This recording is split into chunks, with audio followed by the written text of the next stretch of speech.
Welcome back to Crafty Coaster. Today, Fort Smith, Arkansas. One of the friendliest places you'll ever find.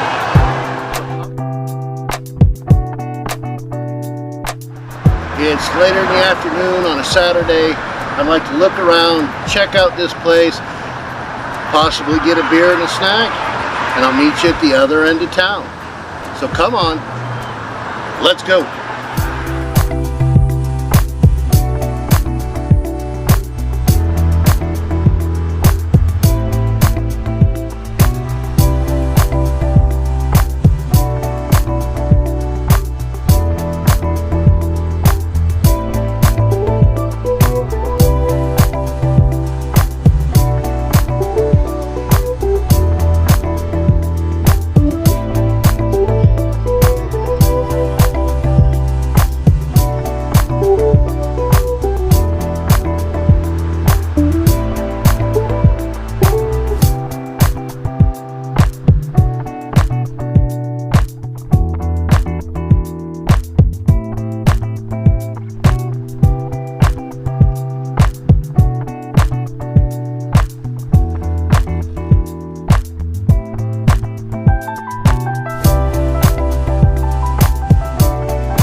So there you go, a quick look around of Fort Smith, Arkansas downtown. We did get a chance to eat some pulled pork barbecue over at Neumeyer's, and I would suggest you come down, see them, pick something up, and enjoy a good afternoon. I hope you guys enjoy these looks around as I travel, and I can't wait to see you guys next time.